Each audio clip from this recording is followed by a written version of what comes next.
بسم اللہ الرحمن الرحیم الحمد للہ رب العالمین والصلاة والسلام علی اشرف الانبیاء والمرسلین اما بعد فاعوذ باللہ من الشیطان الرجیم بسم اللہ الرحمن الرحیم۔ اللہ تعالیٰ نے نظام زندگی کے درست رکھنے کے لیے ہمیں حکم دیا کہ ہر مومن دوسرے مومن کے حقوق کا خیال رکھے، ہر مسلمان کی عزت، مال، اولاد، جان کی حفاظت کرے اور کسی قسم کی زیادتی نہ کرے، جیسا کہ صحیح مسلم کی حدیث میں حضرت ابو ہریرہ رضی اللہ تعالیٰ عنہ سے روایت ہے کہ ہر مسلمان پر دوسرے مسلمان کا خون، مال اور عزت حرام ہے، جبکہ اسی طرح بخاری و مسلم کی ایک اور روایت میں ہے کہ حضرت ابن عمر رضی اللہ تعالیٰ عنہ سے روایت ہے کہ مسلمان کا بھائی ہے، وہ اس پر ظلم نہیں کرتا اور نہ ہی اسے رسوا کرتا ہے۔ تو معلوم ہوا کہ یہ اللہ کے پاکیزہ احکام میں سے ہے کہ بندے کے حقوق کا خیال رکھے اور کسی کو ناجائز تنگ نہ کرے، کسی کا مال نہ دبائے، کسی کی عزت نہ لوٹے۔ یہ ہر مسلمان کا حق ہے، اور یہ جو افعال کرتا ہے وہ ظالم ہے، بندوں پر ظلم کرتا ہے، جس کی اللہ تعالیٰ کی بارگاہ میں سخت سزا ہے۔ قرآن و سنت میں ظالم کے بارے میں شدید وعیدات بیان کی گئی ہیں۔ اللہ تعالیٰ نے قرآن مجید میں ارشاد فرمایا، اور اسی طرح تمہارا رب کی پکڑ ہے جب وہ ظالم بستیوں کو پکڑتا ہے، بے شک اس کی پکڑ بہت سخت ہے۔ ایک اور جگہ ارشاد فرمایا، ظالم لوگوں کا کوئی مددگار نہیں اور نہ ہی کوئی سفارشی جس کی بات مانی جائے۔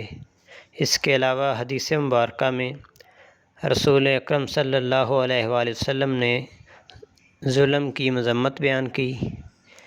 حضرت ابو ہریرہ رضی اللہ تعالیٰ عنہ روایت کرتے ہیں کہ رسول اکرم صلی اللہ علیہ وآلہ وسلم نے فرمایا کہ ظلم سے بچو، کیونکہ ظلم قیامت کے اندھیروں میں سے ہے۔ مسلم شریف کی حدیث ہے، حضرت ابو ہریرہ رضی اللہ تعالیٰ عنہ روایت کرتے ہیں، بے شک رسول پاک صلی اللہ علیہ وآلہ وسلم نے فرمایا کہ لوگوں کو حقوق ضروریہ قیامت کے دن ادا کیے جائیں گے، یہاں تک کہ بغیر سینگوں والی بکری کو بدلہ دلایا جائے گا سینگوں والی بکری سے۔ حضرت عائشہ رضی اللہ تعالیٰ عنہ فرماتی ہیں کہ جس نے زمین کی ایک بالش برابر ظلم کیا تو 7 زمینوں کے برابر توق ڈالا جائے گا۔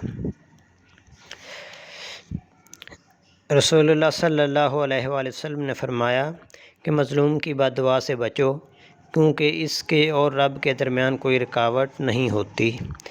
حضرت ابو ہریرہ رضی اللہ تعالیٰ عنہ روایت کرتے ہیں کہ رسول اللہ صلی اللہ علیہ وآلہ وسلم نے فرمایا، کیا تم جانتے ہو کہ مفلس کون ہے؟ صحابہ کرام نے کہا کہ ہم میں سے مفلس وہ ہے جس کے پاس درم و دینار نہیں۔ تو حضور صلی اللہ علیہ وآلہ وسلم نے فرمایا، میری امت کا وہ نہیں جو قیامت کے دن میری امت کا مفلس وہ ہے جو قیامت کے دن نماز، روزے اور زکوٰۃ لے کر آئے گا، اور ساتھ کسی کو گالی دی ہوگی، کسی پر تہمت لگائی ہوگی، کسی کا مال کھایا ہوگا اور کسی کا خون بہایا ہوگا، کسی کو مارا ہوگا، پھر اس کی نیکیاں ان لوگوں کو دے دی جائیں گی، لیکن پھر ان کے ذمے حقوق مکمل نہ ہوں گے، یہاں تک کہ لوگوں کے گناہ اس کے ذمے ڈال دیے جائیں گے، پھر اسے جہنم میں ڈال دیا جائے گا۔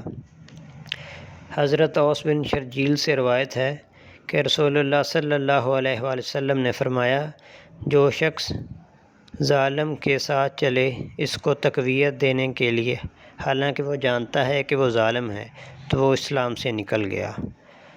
آقا کریم صلی اللہ علیہ وآلہ وسلم نے فرمایا، اے لوگو، اللہ سے ڈرو، تم میں سے کسی نے بھی مومن پر ظلم کیا تو اللہ تعالیٰ ضرور اس سے بروز قیامت اس سے بدلہ لے گا۔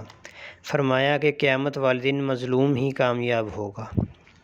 ابن مسعود رضی اللہ تعالیٰ عنہ فرماتے ہیں جس نے ظالم کی ظلم پر مدد کی یا ایسی دلیل بنائی جس سے وہ کسی مسلمان کا حق مارے تو اللہ تعالیٰ اس پر غضب اور گناہ کا بوجھ ہوگا۔ حضرت مہران بن مہمون کہتے ہیں کہ جب کسی نے دوسرے پر ظلم کیا اور اس سے بخشوانا چاہا ہو تو مظلوم مر چکا ہو تو اس کا طریقہ یہ ہے کہ ہر نماز کے بعد اس کے لیے دعائے مغفرت کرے تاکہ وہ اپنے ظالم سے نجات حاصل کر سکے۔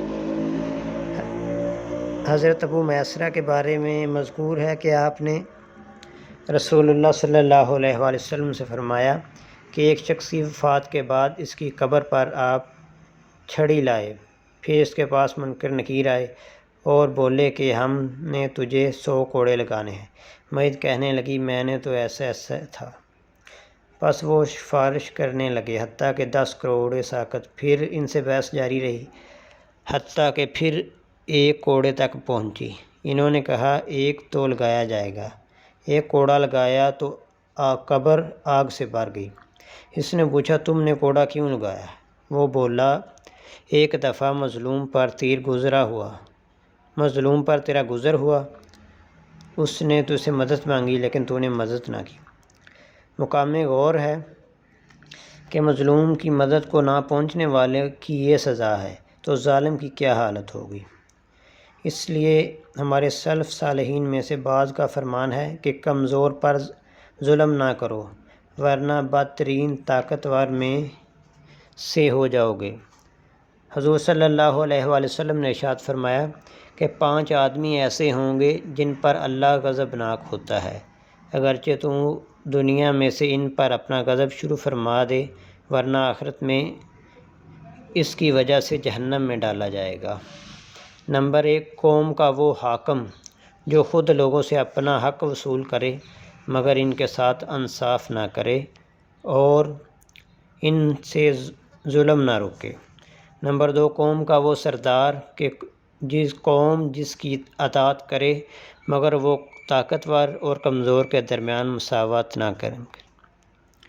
اس لیے ہمیں چاہیے کہ ہم کسی پر ظلم و زیادتی نہ کریں اور نہ ہی ظالم کا ساتھ دیں۔